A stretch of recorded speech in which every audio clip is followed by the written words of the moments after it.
ഈശോയോട് നമുക്ക് ഹൃദയത്തിൽ നന്ദി പറയാം. ദൈവപിതാവിനാൽ ആകർഷിക്കപ്പെട്ട് പരിശുദ്ധ ദൈവമാതാവ് ജീവനോടെ പ്രത്യക്ഷയായ ഈ അൾത്താരയിൽ ഈ സമയം നമ്മളെ ഒരുമിച്ച് കൂട്ടിയ ദൈവപിതാവിൻ്റെ സ്നേഹത്തിന് നമുക്ക് ഹൃദയത്തിൽ നന്ദി പറയാം. നമുക്കെല്ലാവർക്കും അറിയാവുന്നതുപോലെ 2004 ഡിസംബർ 7-ാം തീയതി ഉച്ചകഴിഞ്ഞ് 2:30 ഇതുപോലൊരു ആരാധന മധ്യേയാണ് ദൈവമാതാവ് സമയഘടികാരം നെഞ്ചിൽ ചാർത്തി ഈ അൾത്താരയിൽ പ്രത്യക്ഷയായിക്കൊണ്ട് ദുരന്തം ഉണ്ടാകുവാൻ പോകുന്നു, പ്രാർത്ഥിക്കണമെന്ന വലിയ ദൈവിക സന്ദേശം കൈമാറിയത്. ജീവിതത്തിൻ്റെ വലിയ ദുരന്ത മുഖങ്ങളിലായിരുന്നു കൊണ്ടാണ് നമ്മളും പരിശുദ്ധ ദൈവമാതാവ് ജീവനോടെ പ്രത്യക്ഷപ്പെട്ട ഈ ആലയത്തിൽ വന്ന് ദൈവമാതാവിൻ്റെ മധ്യസ്ഥതയിൽ മരിയൻ ഉടമ്പടി എടുത്തുകൊണ്ട് ദുരന്ത മുഖങ്ങളെ നോക്കി പാർക്കുവാൻ നാളിതുവരെ പ്രാർത്ഥിക്കുന്നത്. ഒരിക്കൽ കൂടി ദിവ്യകാരുണ്യനാഥനെ വരവേറ്റുകൊണ്ട് ഇരുകരങ്ങളും ഉയർത്തി ശക്തമായി സ്തുതിച്ചുകൊണ്ട് നമുക്ക് ദിവ്യകാരുണ്യനാഥനെ വരവേറ്റുകൊണ്ട് ഗായക സംഘത്തോട് ചേർന്ന് പാടി പ്രാർത്ഥിക്കാം. Hallelujah, hallelujah, hallelujah. ഈശോയേ, നിന്റെ ശക്തി ഈ സമയം ഈ ആലയത്തിൽ പ്രകടമാക്കണമേ എന്ന് പ്രാർത്ഥിക്കുന്നു. സിഹിയോൻ മാളികയിൽ ദൈവമാതാവിനോട് പ്രാർത്ഥിച്ച അപ്പോസ്തല സമൂഹത്തിലേക്ക് ആത്മാവിന്റെ അഗ്നി അയച്ചതുപോലെ ഞങ്ങളുടെ ഈ സമൂഹത്തിലേക്കും ആത്മാവിന്റെ ശക്തി അയക്കണമേ. പുത്തൻ പന്തക്കുസ്ത അനുഭവം നൽകണമേ. സാക്ഷികളാക്കി തീർക്കണമേ.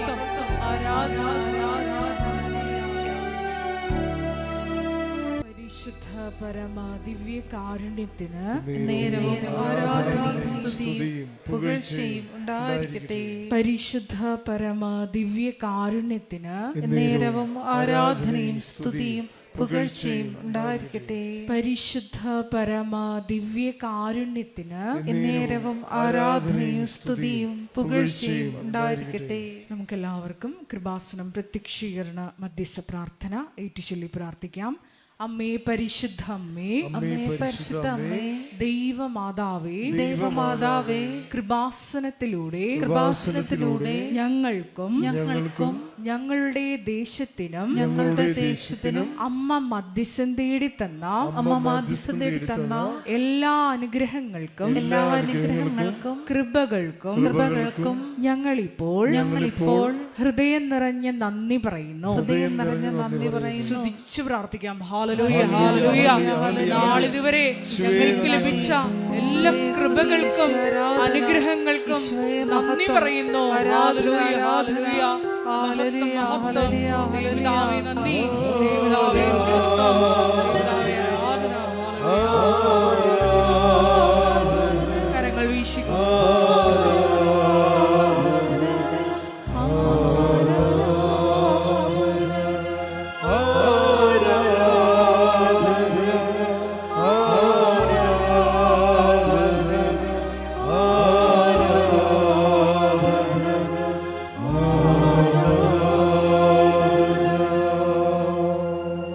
പരിശുദ്ധ പരമ ദിവ്യ കാരുണ്യത്തിന് നേരവും ആരാധനയും സ്തുതിയും പുകഴ്ചയും ഉണ്ടായിരിക്കട്ടെ. പരിശുദ്ധ പരമ ദിവ്യ കാരുണ്യത്തിന് നേരവും ആരാധനയും സ്തുതിയും പുകഴ്ചയും ഉണ്ടായിരിക്കട്ടെ. പരിശുദ്ധ പരമ ദിവ്യ കാരുണ്യത്തിന് നേരവും ആരാധനയും സ്തുതിയും പുകഴ്ചയും ഉണ്ടായിരിക്കട്ടെ.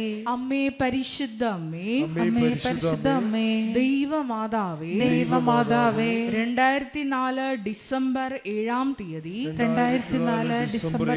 തീയതി ഉച്ചകഴിഞ്ഞ് 2:30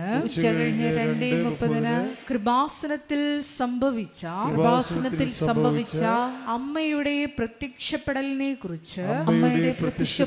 കുറിച്ച് തിരുസഭയ്ക്ക് സമർപ്പിച്ചിരിക്കുന്ന പഠനരേഖകളുടെ മേൽ വസ്തുനിഷ്ഠവും ദൈവശാസ്ത്ര വിധി പ്രകാരമുള്ളതുമായ അന്വേഷണ പഠനങ്ങൾ നടത്തി ആ പ്രത്യക്ഷപ്പെടലിലൂടെ പ്രകടമായ ദൈവമാതാവിന്റെ പ്രത്യേക കരുതലും സംരക്ഷണവും വെളിപ്പെടുത്തുന്ന പീഡിതരുടെ ആശ്വാസവും പ്രവാചകന്മാരുടെ രാജ്ഞിയും വാഗ്ദാനത്തിന്റെ പേടകവും പ്രപഞ്ച പ്രകൃതിയുടെ മാതാവുമായ പരിശുദ്ധ അമ്മയുടെ ഭക്തി തിരുസഭയിൽ കൂടുതൽ പ്രചരിച്ച് ജീവിതത്തിന്റെ ദുരന്ത അവസ്ഥകളിൽ അകപ്പെട്ട് കഴിയുന്ന അനേകായിരം മക്കൾക്ക് ദൈവത്തിന്റെ സാന്നിധ്യവും സന്ധിപ്പും കൂടുതൽ അനുഭവിക്കുക വഴി ആത്മീയ വിശുദ്ധിയും ദൈവശക്തിയും കൈവരിക്കുവാൻ ഞങ്ങളുടെ കുടുംബങ്ങളെ ഇടയാക്കണമേ. സ്തുതിച്ചു പ്രാർത്ഥിക്കാം. Hallelujah, hallelujah. മരിയൻ ഉടമ്പടിയെടുത്ത് പ്രാർത്ഥിക്കുന്ന ഞങ്ങളുടെ കുടുംബങ്ങളെ വിശുദ്ധീകരിക്കണമേ എന്ന് പ്രാർത്ഥിക്കുന്നു, ശക്തീകരിക്കണമേ എന്ന് പ്രാർത്ഥിക്കുന്നു, ആത്മാവാൽ വഴി നടക്കണമേ എന്ന് പ്രാർത്ഥിക്കുന്നു, സാക്ഷികളാക്കി ഉയർത്തണമേ എന്ന് പ്രാർത്ഥിക്കുന്നു. Hallelujah, hallelujah. മഹത്വം, മഹത്വം. ആരാധന, ആരാധന. ഹല്ലേലൂയ.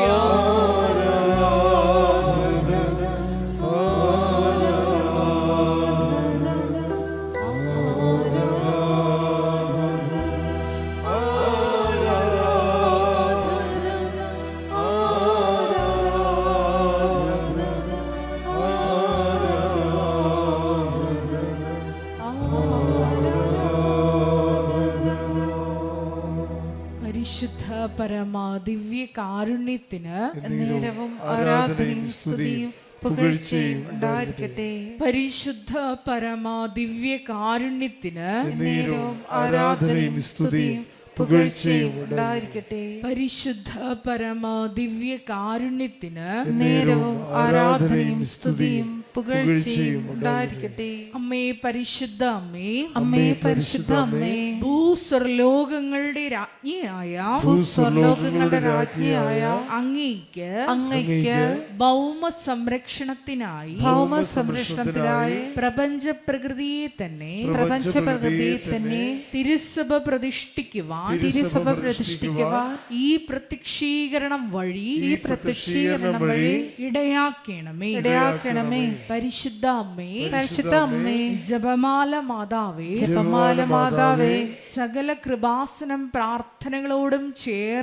സകല കൃപാസനം പ്രാർത്ഥനകളോടും ചേർത്ത് ഞങ്ങൾ ഇപ്പോൾ പ്രാർത്ഥിക്കുന്ന ഈ സമൂഹത്തിന്റെ പ്രത്യേക നിയോഗങ്ങളും മൗനമായിട്ട് നമ്മുടെ വ്യക്തിപരമായ പ്രാർത്ഥനാ വിഷയങ്ങൾ കൃപാസനത്തിൽ ജീവനോടെ പ്രത്യക്ഷയായ ദൈവമാതാവിൻ്റെ മധ്യസ്ഥതയിൽ ദിവ്യകാരുണ്യ സന്നിധിയിൽ സമർപ്പിച്ച് നമുക്കൊരു നിമിഷം പ്രാർത്ഥിക്കാം.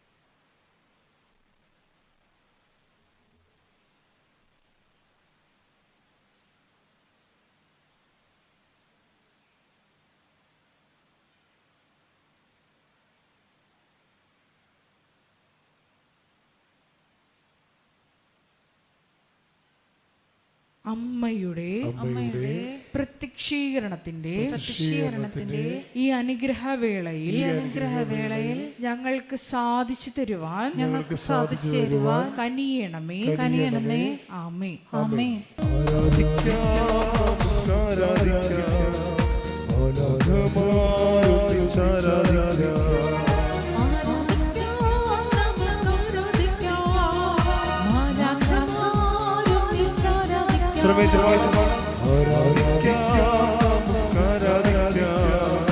ആത്മാവിൻ ശക്തിയോടെ ആരാധിക്കാം.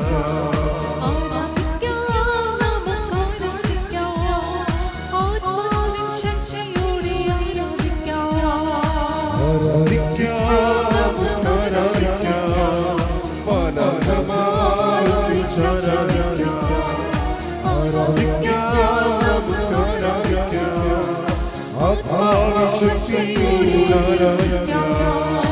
Hallelujah, hallelujah, hallelujah. യേശുവേ, ആരാധന.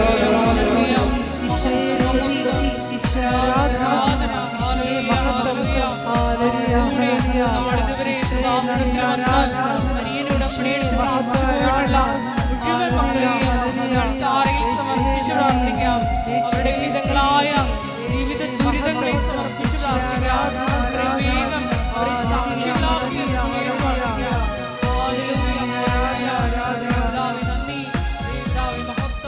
ഈശോ മിശിഹായ്ക്ക് സ്തുതിയായിരിക്കട്ടെ.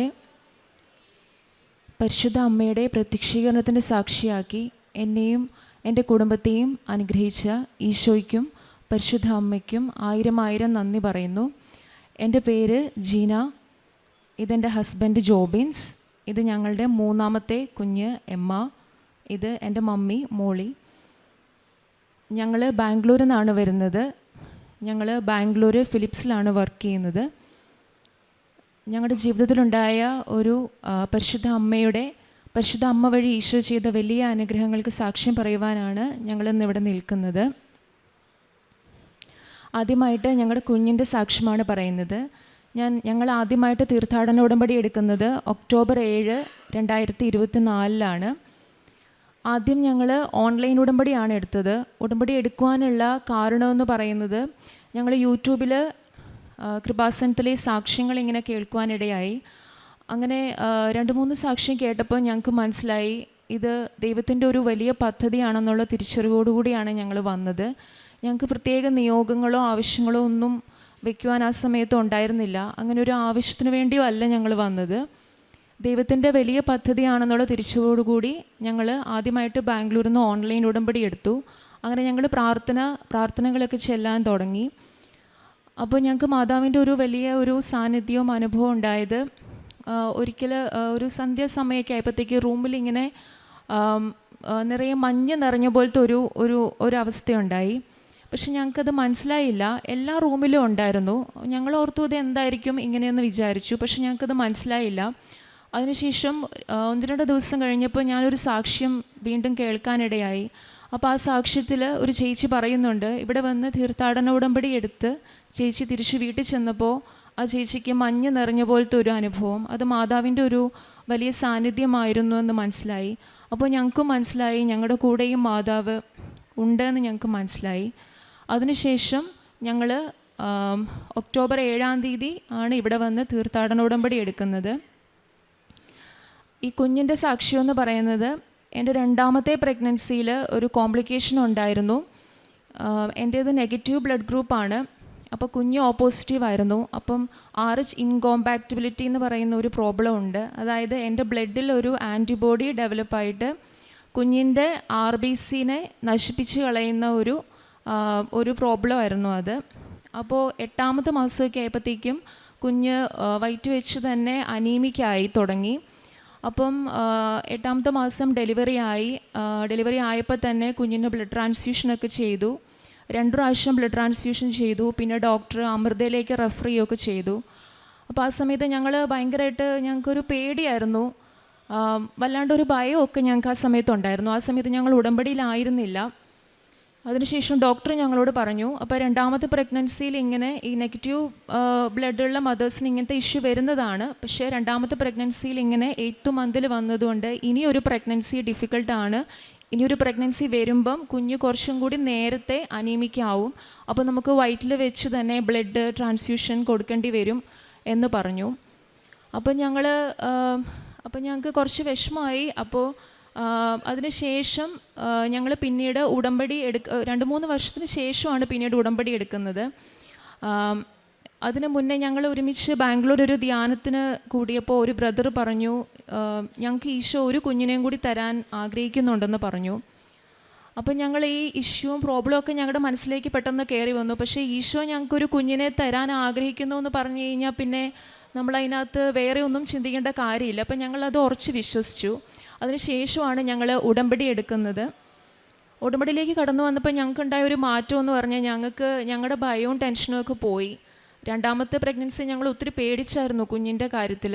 പക്ഷേ ആ പേടി, അങ്ങനെ ഒരു പ്രോബ്ലം ഉണ്ടായിരുന്നിട്ടും ഞങ്ങൾക്ക് മൂന്നാമത്തെ ഒരു കുഞ്ഞിന് വേണ്ടി ആഗ്രഹിക്കാനോ ഒന്നും ഒരു ഭയമൊന്നും ഉണ്ടായില്ല. കാരണം പരിശുദ്ധ അമ്മ ഞങ്ങളുടെ കൂടെയുണ്ടെന്ന് ഞങ്ങൾക്ക് അറിയായിരുന്നു. അങ്ങനെ ഞങ്ങൾ ഉടമ്പടി ജീവിതം ആരംഭിച്ചു. എല്ലാ കാര്യങ്ങളും കൃത്യമായിട്ട് ചെയ്യാൻ തുടങ്ങി, പ്രാർത്ഥന ചെല്ലാൻ തുടങ്ങി, എല്ലാ കാര്യങ്ങളും ചെയ്തു പോന്നു. എൻ്റെ പ്രഗ്നൻസിയുടെ സമയത്ത് രാവിലത്തെ പ്രാർത്ഥനയ്ക്ക് ശേഷവും വൈകുന്നേരത്തെ പ്രാർത്ഥനയ്ക്ക് ശേഷവും ഉടമ്പടി തൈലം എൻ്റെ വയറ്റിൽ കുരിശ് വരച്ച് പ്രാർത്ഥിച്ചു. അതുപോലെ ഡോക്ടർ എല്ലാ 2 ആഴ്ച കൂടുമ്പോഴും സ്കാൻ പറഞ്ഞിട്ടുണ്ടായിരുന്നു. അപ്പോൾ സ്കാനിങ്ങിന് പോകുമ്പോഴും എല്ലാം ഡെയിലി ബ്രെഡ് കൂടുമ്പോൾ എൻ്റെ സ്കാൻ റിപ്പോർട്ട്സും എല്ലാം ഞാൻ കയ്യിൽ വെച്ച് പ്രാർത്ഥിക്കുമായിരുന്നു. അങ്ങനെ ഓരോ സ്കാനിന് പോകുമ്പോഴും കുഞ്ഞിന് യാതൊരു കുഴപ്പവും ഇല്ലായിരുന്നു. ഈ കുഞ്ഞ്, എൻ്റെ രണ്ടാമത്തെ കുഞ്ഞ് 8ാമത്തെ മാസത്തിലാണ് ഇങ്ങനെ ചെറിയ രീതിയിൽ അനീമിക്കാൻ തുടങ്ങിയത്. പക്ഷേ മൂന്നാമത്തെ കുഞ്ഞിന് ഒരു പ്രോബ്ലം ഉണ്ടായിരുന്നില്ല. അപ്പോൾ അങ്ങനെ 33ാമത്തെ ആഴ്ച ആയപ്പോഴത്തേക്കും ഡോക്ടർ പറഞ്ഞു, ജീന ചിലപ്പം കുഞ്ഞ് O നെഗറ്റീവ് തന്നെ ആയിരിക്കും, എൻ്റെ അതേ ഗ്രൂപ്പ് തന്നെ ആയിരിക്കും. അപ്പോൾ അങ്ങനെ സെയിം ഗ്രൂപ്പാണെങ്കിൽ അങ്ങനെ ഒരു റിയാക്ഷൻ നടക്കില്ല. അപ്പം ഞങ്ങൾ ഓർത്തു ശരിയായിരിക്കും, ഈശോ ഞങ്ങൾക്ക് നെഗറ്റീവ് ബ്ലഡുള്ള ഒരു കുഞ്ഞിനെ ആയിരിക്കും തന്നത്, ഒരു പ്രോബ്ലം ഉണ്ടാകാതിരിക്കാൻ. അങ്ങനെ ഞങ്ങൾ വിചാരിച്ചു. അങ്ങനെ 35ാമത്തെ ആഴ്ച ഞാൻ നാട്ടിൽ ഡെലിവറി ഇവിടെയായിരുന്നു. അപ്പം നാട്ടിൽ വന്നപ്പോൾ ഡോക്ടർ ഞങ്ങളോട് ചോദിച്ചു, രണ്ടാമത്തെ പ്രഗ്നൻസിയിൽ ഇങ്ങനെ കോംപ്ലിക്കേഷൻ ഉണ്ടായിരുന്നു, പിന്നെ നിങ്ങൾ എന്തിനാണ് മൂന്നാമത്തേതും, അത് ഒന്നും കൂടെ റിസ്ക് അല്ലേ എന്നൊക്കെ ചോദിച്ചു. ഡോക്ടറും പറഞ്ഞു മിക്കവാറും കുഞ്ഞ് O നെഗറ്റീവ് തന്നെ ആയിരിക്കും, അതുകൊണ്ടാണ് റിയാക്ഷൻ ഉണ്ടാകാത്തതെന്ന്. അങ്ങനെ 37ാമത്തെ ആഴ്ച 9ാമത്തെ മാസത്തിൽ തന്നെയാണ് എൻ്റെ ഞങ്ങളുടെ മോളുണ്ടാകുന്നത്. ഒരു കോംപ്ലിക്കേഷനും ഇല്ലാതെ നോർമൽ ഡെലിവറിയിലാണ് കുഞ്ഞുണ്ടായത്. കുഞ്ഞ് വളരെ ഹെൽത്തി ആയിട്ടാണ് ഉണ്ടായത്. കുഞ്ഞിൻ്റെ ബ്ലഡ് ഗ്രൂപ്പ് O പോസിറ്റീവാണ്.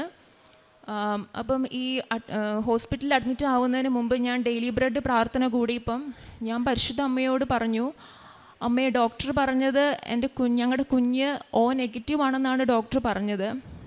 പക്ഷേ ഈ കുഞ്ഞ് O പോസിറ്റീവ് ആകുവാണെങ്കിൽ ഇത് ഈശോയുടെ വലിയൊരു പ്രവൃത്തിയാണ്. എനിക്ക് ഈശോയെ കൂടുതൽ ഈ അൾത്താരയിൽ വന്ന് മഹത്വപ്പെടുത്താൻ പറ്റും എന്ന് ഞാൻ വെറുതെ അമ്മയോട് പറഞ്ഞതാണ്. അങ്ങനെ പ്രാർത്ഥിച്ചൊന്നുമില്ല, അങ്ങനെ ഞാൻ പറഞ്ഞു. അതുപോലെ തന്നെ എൻ്റെ കുഞ്ഞ് O പോസിറ്റീവാണ്. കുഞ്ഞ് ജനിച്ചു കഴിഞ്ഞ് കുഞ്ഞിന് DCT ടെസ്റ്റ് ചെയ്തപ്പം അത് പോസിറ്റീവാണ്. എന്ന് പറഞ്ഞാൽ എൻ്റെ ശരീരത്തിലെ ബ്ലഡിലെ ആൻറ്റിബോഡി കുഞ്ഞിൻ്റെ ബ്ലഡിലും ഉണ്ട്, പക്ഷേ റിയാക്ഷൻ ഒന്നും നടന്നിട്ടില്ല. അപ്പോൾ അങ്ങനെ ഒരു കുഴപ്പവുമില്ലാതെ ഞങ്ങളുടെ കുഞ്ഞിനെ ഈശോ ഞങ്ങൾക്ക് പരിശുദ്ധ അമ്മ വഴി ഞങ്ങൾക്ക് തന്നു. അതിന് പരിശുദ്ധ അമ്മയ്ക്കും ഈശോയ്ക്കും ഒരുപാട് നന്ദി പറയുന്നു. അതുപോലെ തന്നെ ഡെലിവറിയുടെ സമയത്താണെങ്കിലും ഉടമ്പടി കാശുരൂപം എൻ്റെ കൂടെ ഉണ്ടായിരുന്നു. എനിക്ക് ഹോസ്പിറ്റലിൽ അത് അനുവദിക്കുമോ എന്ന് എനിക്ക് അറിയില്ലായിരുന്നു. പക്ഷേ ഞാൻ അഡ്മിറ്റായ സമയത്ത് എൻ്റെ കഴുത്തിലൊരു ബന്ധിങ്ങത്തിൽ ഉടമ്പടി കാശുരൂപം ഞാൻ പിൻ ചെയ്ത് വെച്ചു. അപ്പോൾ അമ്മ എൻ്റെ കൂടെ ഉണ്ടായിരുന്നു. ഡെലിവറി ഒന്നും എല്ലാം പെട്ടെന്ന് കഴിഞ്ഞു, ഒരു കുഴപ്പവും ഇല്ലായിരുന്നു. എല്ലാം ഡെലിവറിക്ക് ശേഷം പിന്നെ കുഞ്ഞ് DCT പോസിറ്റീവ് ആയതുകൊണ്ട് ആൻറ്റിബോഡി റിയാക്ഷൻ ചെറുതായിട്ട് അതിന് ശേഷം ഉണ്ടായി. പക്ഷേ അതൊന്നും കോംപ്ലിക്കേഷൻ ഒന്നും ഇല്ലാതെ തന്നെ ഒരു 2 ആഴ്ചയ്ക്കുള്ളിൽ എല്ലാം സോൾവായി. ഞങ്ങളുടെ പൂർണ്ണ ആരോഗ്യത്തോടെ ഞങ്ങൾക്ക് ഞങ്ങളുടെ മൂന്നാമത്തെ കുഞ്ഞിനെ ലഭിച്ചു. മൂന്നാമത്തെ കുഞ്ഞ് വയറ്റിൽ വെച്ച് തന്നെ പ്രോബ്ലം ആയിരിക്കുമെന്ന് പറഞ്ഞ സമയത്ത് ഒരു കുഴപ്പവും കൂടാതെ ഈശോ പരിശുദ്ധ അമ്മ വഴി ഞങ്ങൾക്ക് മൂന്നാമത്തെ ഞങ്ങളുടെ കുഞ്ഞിനെ തന്ന് അനുഗ്രഹിച്ചു. ഞങ്ങളുടെ കുഞ്ഞിൻ്റെ പേര് എമ്മ എന്നാണ്. ഇതാണ് ഞങ്ങളുടെ ആദ്യത്തെ സാക്ഷ്യം. രണ്ടാമത്തെ സാക്ഷ്യം എൻ്റെ ഹസ്ബൻഡ് ജോലിയുടെ ഒരു സാക്ഷ്യമാണ്. അത് ഹസ്ബൻഡ് പറയും. ഈശോ മിശിഹായ്ക്ക് സ്തുതിയായിരിക്കട്ടെ. എൻ്റെ പേര് ജോബിൻസ്. ഞാൻ ഫിലിപ്സിലാണ് വർക്ക് ചെയ്യുന്നത്. അപ്പോൾ എൻ്റെ ജോലിയുണ്ടായ മാറ്റം എന്താണെന്ന് വെച്ച് കഴിഞ്ഞാൽ, ഞാൻ ഭയങ്കര സ്ട്രെസ്സുള്ള ഒരു ഡിപ്പാർട്ട്മെൻറ്റിലായിരുന്നു വർക്ക് ചെയ്തുകൊണ്ടിരുന്നത്. അപ്പോൾ ഒന്നിനും സമയം കിട്ടാറില്ല, എപ്പോഴും സ്ട്രെസ്സായിരിക്കും, എപ്പോഴും എസ്കലേഷൻസ് എപ്പോഴും ഉണ്ടായിക്കൊണ്ടിരിക്കും. അപ്പോൾ അത് കാരണം ഉടമ്പടി എടുത്തതിന് ശേഷം എനിക്ക് സ്ട്രെസ് അത്ര അനുഭവപ്പെട്ടിട്ടില്ല. എപ്പോഴും ഒരാൾ എന്നെ വാച്ച് ചെയ്യുന്നുണ്ടെന്നൊരു തോന്നലാണ് എനിക്ക് എപ്പോഴും. എങ്ങോട്ട് പോകുമ്പോഴും ഓഡിറ്റുകളും എപ്പോഴും വന്നു കഴിഞ്ഞാലും ഇങ്ങനെ മുമ്പൊക്കെ ഹൃദയം ഇങ്ങനെ ഇടിച്ചുകൊണ്ടിരുന്നു. അത് കഴിഞ്ഞ് ഉടമ്പടി എടുത്തതിന് ശേഷം ഒരാൾ എപ്പോഴും കൂടെയുണ്ടെന്നുള്ളൊരു ബോധ്യം കൂടെ ഉണ്ട്. പിന്നെ എന്ത് പ്രശ്നം വന്നു കഴിഞ്ഞാലും കർത്താവുണ്ടല്ലോ എന്നൊരു ആത്മവിശ്വാസം എപ്പോഴും വന്നു തുടങ്ങി. അതുപോലെ തന്നെ ഈ ജോലി സമയം കിട്ടാത്തത് കാരണം ഞാൻ ഈശോയോട് പറഞ്ഞിരുന്നു എനിക്കൊരു ജോലിയിലൊരു മാറ്റം വേറെ ഡിപ്പാർട്ട്മെൻറ്റിലേക്ക് തരുന്നത്. അപ്പോൾ അത് ആലോചിച്ചുകൊണ്ടിരുന്ന സമയത്ത് തന്നെ എൻ്റെ മാനേജർ എന്നോട് പറയും, ആ ഡിപ്പാർട്ട്മെൻറ്റിൽ ജോലി പിന്നെയും ഓപ്പൺ ആയിട്ടുണ്ട്, താല്പര്യമുണ്ടോ എന്ന് ചോദിച്ചു. അപ്പോൾ അത് ഞാൻ അപ്ലൈ ചെയ്യും. അത് ഒരു എഫേർട്ടും ഇല്ലാതെ അത് എനിക്ക് കിട്ടുകയും ചെയ്തു. അപ്പോൾ അത് കിട്ടാനുള്ള സാഹചര്യം, അത് വർക്ക് ചെയ്ത ഒരാൾ ഒരു ഇയർലി റിട്ടയർമെൻ്റ് എടുത്തു. അങ്ങനെ ദൈവം എനിക്ക് അവിടെ ഒരു ഓപ്പർച്യൂണിറ്റി ഒരുക്കി. അപ്പോൾ ഞാനിപ്പോൾ സർവീസ് ഇന്നോവേഷനിൽ വർക്ക് ചെയ്യുന്നു. അപ്പോൾ കൂടുതൽ നേരം പ്രാർത്ഥിക്കുവാനും ഒക്കെ എനിക്ക് സാധിക്കുന്നു. അതുപോലെ തന്നെ എനിക്കിതെല്ലാം ചെയ്യാൻ സാധിച്ചത് ദൈവകൃപയാലാണെന്ന് ഞാൻ ഉറച്ചു വിശ്വസിക്കുന്നു. മൂന്നാമതായിട്ട് ഞങ്ങൾക്ക് പറയാനുള്ളത്, ഞങ്ങളുടെ വീടിൻ്റെ അങ്ങോട്ടൊരു റോഡ് ടാർ ചെയ്യാനായിട്ട് ഞങ്ങൾ ഇങ്ങനെ ആഗ്രഹിക്കുന്നുണ്ടായിരുന്നു. അപ്പോൾ അതിനുവേണ്ടി ഞങ്ങൾ അമ്മയോട് പ്രാർത്ഥിക്കുന്നുണ്ടായിരുന്നു. അപ്പോൾ അത് ഞങ്ങൾക്ക് പെട്ടെന്ന് തന്നെ ഈശോ അത് സാധിച്ചു തന്നു. പക്ഷേ അന്ന് ടാർ ചെയ്ത് കഴിഞ്ഞ് കാലാവസ്ഥ ഒരല്പം പ്രതികൂലമായിട്ടാണ് വന്നത്. പക്ഷേ അന്ന് രാവിലത്തെ ഡെയിലി ബ്രെഡ് കൂടിയപ്പം ജോസഫ് അച്ഛൻ പറഞ്ഞു, ഇന്നത്തെ റോഡ് പണിയും അതിനുണ്ടാകുന്ന കാലാവസ്ഥ പ്രതികൂല സാഹചര്യങ്ങളെ യേശുവിൻ്റെ നാമത്തിൽ ഞാൻ ബന്ധിക്കുന്നു എന്ന് പറഞ്ഞു. അപ്പം ഞങ്ങളത് ഉറച്ച് വിശ്വസിച്ച് പ്രാർത്ഥിച്ചു. എന്തായാലും ഒന്നും സംഭവിക്കില്ല എന്ന് തന്നെ വിശ്വസിച്ചു. പക്ഷേ വൈകുന്നേരം ആയപ്പോഴത്തേക്കും ഭയങ്കരമായിട്ട് മഴക്കാറ് കയറി. ഇപ്പോൾ തന്നെ മഴ പെയ്യും എന്നുള്ളൊരവസ്ഥയായി, ഒരുപാട് മൂടിക്കെട്ടിയൊരവസ്ഥ. പക്ഷെ ഞങ്ങൾക്ക് ഉറപ്പായിരുന്നു ഒന്നും സംഭവിക്കില്ല. ഞങ്ങൾ പരിശുദ്ധ അമ്മയോട് പ്രാർത്ഥിച്ചുകൊണ്ടിരുന്നു. ഒരു തുള്ളി മഴ പോലും അന്ന് പെയ്തില്ല. പക്ഷേ ഞങ്ങളുടെ ആ ഒരു ഭാഗത്ത് മാത്രമേ പെയ്യാത്തേ ഉള്ളൂ. ചുറ്റും ഉള്ള സ്ഥലങ്ങളിലെല്ലാം മഴ പെയ്തു, നല്ല ശക്തമായിട്ട് മഴ പെയ്തു. പക്ഷേ ഞങ്ങളുടെ ആ ഒരു ഭാഗത്ത് മാത്രം മഴ പെയ്തില്ല. ഞങ്ങൾക്കതൊരു വലിയ അത്ഭുതമാണ്, മാതാവിൻ്റെ വലിയൊരു അനുഭവമാണ് ഞങ്ങൾക്കത്. പിന്നെ ഞങ്ങൾക്കുള്ള ആത്മീയമായിട്ടുള്ള അനുഭവങ്ങൾ എന്ന് പറഞ്ഞാൽ, ഞങ്ങളിപ്പോൾ എന്ത് കാര്യം ഉണ്ടെങ്കിലും ഈശോയോട് ചോദിച്ച് മാത്രമേ ചെയ്യാറുള്ളൂ. സ്വന്തമായിട്ടൊരു തീരുമാനം ഞങ്ങൾക്ക് അങ്ങനെ എടുക്കാനിപ്പോൾ അറിയത്തില്ല. എല്ലാം ഈശോയോട് ചോദിച്ച് ചെയ്യും. ഞങ്ങൾ പ്രാർത്ഥിച്ച് വചനം എടുക്കുമ്പോൾ ഈശോ ഞങ്ങളെ കൃത്യമായിട്ടുള്ള വചനങ്ങൾ തന്ന് മുന്നോട്ട് നയിച്ചിട്ടുണ്ട്. കുഞ്ഞു കാര്യങ്ങൾ പോലും ഈശോയോട് ചോദിച്ച് ചെയ്യാറുള്ളൂ. അത് ചിലപ്പോൾ നമ്മുടെ ഇഷ്ടം ആയിരിക്കില്ല ഈശോയുടെ ഇഷ്ടം, പക്ഷേ ഈശോയുടെ ഇഷ്ടത്തിന് ഞങ്ങളങ്ങ് വിട്ടുകൊടുക്കും. അതെല്ലാം നല്ല രീതിയിൽ തന്നെ അവസാനിച്ചിട്ടുമുണ്ട്. പിന്നെ ആത്മീയമായിട്ടുള്ള മാറ്റം എന്ന് പറഞ്ഞാൽ, ഞങ്ങൾ 3 ആഴ്ച കൂടുമ്പം മുടങ്ങാതെ കുമ്പസാരിക്കാറുണ്ട്. നേരത്തെ ഉടമ്പടി ജീവിതത്തിന് മുമ്പെന്ന് പറഞ്ഞു കഴിഞ്ഞാൽ കുമ്പസാരം ഈസ്റ്റർ, ക്രിസ്മസ് അങ്ങനെയൊക്കെയുള്ള സമയത്താണ് കുമ്പസാരിക്കുന്നത്. പക്ഷേ അതിനകത്തൊന്നും ഒരു ആത്മാർത്ഥതയൊന്നുമില്ല, അനുതാപമൊന്നും ഇല്ലാതെ കുമ്പസാരിച്ചുകൊണ്ടിരുന്നത്. പക്ഷേ ഇപ്പോൾ 3 ആഴ്ച കൂടുമ്പോൾ ഞങ്ങൾ കുമ്പസാരിക്കും. ഞങ്ങളുടെ മക്കളെയും കൂട്ടി ഞങ്ങൾ പോകും. എന്നിട്ട് ഇപ്പം ഞങ്ങൾക്ക് നല്ല ബോധ്യമുണ്ട്. ഇപ്പം ഈശോനെ എന്തെങ്കിലും ഒരു ചെറിയ തെറ്റാണെങ്കിലും അത് ചെയ്ത് കഴിഞ്ഞാൽ അതിനുശേഷം കുർബാന സ്വീകരിക്കാൻ ഞങ്ങൾക്ക് ഭയങ്കര വിഷമമാണ്. അത് വലിയൊരു തെറ്റാണെന്ന് ഞങ്ങൾക്ക് ഇപ്പോഴാണ് മനസ്സിലായത്. അതുകൊണ്ട് ഞങ്ങൾ വേഗം പോയി കുമ്പസാരിച്ചിട്ട് ആ പാപം ഏറ്റുപറഞ്ഞ് അനുദപിച്ച ശേഷം മാത്രമേ ഞങ്ങൾ കുർബാന സ്വീകരിക്കാറുള്ളൂ. പിന്നെ ആത്മീയമായിട്ടുള്ള മറ്റൊരു മാറ്റം എന്ന് പറഞ്ഞാൽ, ഞങ്ങൾ തമ്മിലാണെങ്കിലും ഇപ്പോൾ ഈശോയെ പറ്റിയൊക്കെ സംസാരിക്കാൻ തുടങ്ങി. ഈശോ അങ്ങനെ ചെയ്തു, ഈശോ ഇങ്ങനെ ചെയ്തു, ഈശോ അങ്ങനെ നമ്മളെ അനുഗ്രഹിച്ചല്ലോ, അങ്ങനെ ചെയ്തല്ലോ. അപ്പോൾ ഈശോയോടുള്ള സ്നേഹം ഞങ്ങൾക്ക് ഒരുപാട് കൂടി.